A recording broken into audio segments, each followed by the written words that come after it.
Hi, thanks for joining me today. This is Barb with Pathfinder Wealth Management. Well, we've all heard the term, don't put all of your eggs in one basket when it comes to investing your money. So what do? We diversify. Well, what I'd like to do today is clear up a misconception that I've heard lately. Some people seem to think that by using multiple custodians, that's a way of diversifying.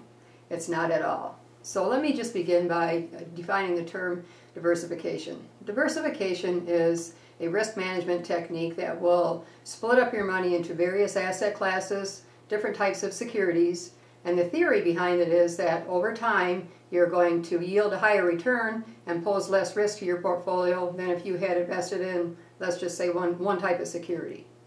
Now, diversification is important because what you want to have is dissimilar pricing going on within your portfolio. So you want to have low correlated assets. So in other words, if the market is down in one or two of your asset classes, you want to have other asset classes in your portfolio that are going to maintain their value, and you want to have other asset classes in your portfolio that are going to gain in value. So dissimilar price movement and low correlated assets is what determines diversification. And when it comes to asset classes, you should have 19 asset classes in your portfolio. So let's define the term custodian.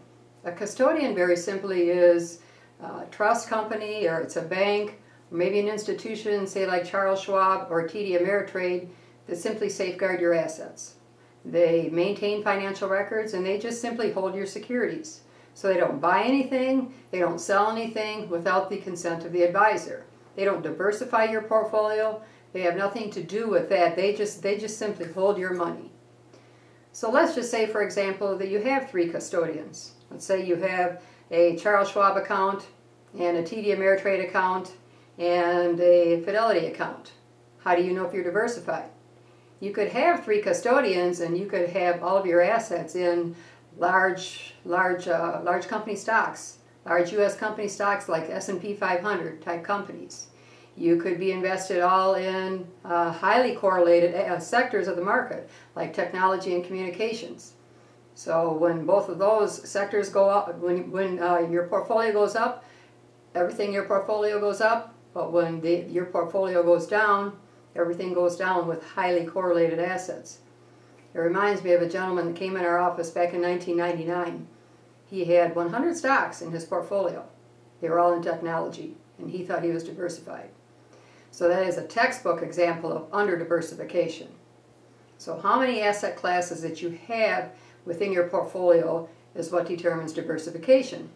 So now let's just say, by contrast, you have 1 custodian. Let's say you have a Charles Schwab account, and amongst that you have 19 academically defined asset classes, which includes 44 countries and over 12,977 holdings, almost 13,000 companies. Now that is a textbook example of prudent diversification. So with that said, you can have multiple IRA accounts that you could bring together and put with 1 custodian. You can have Roth IRA accounts, you can have individual accounts, trust accounts, joint accounts.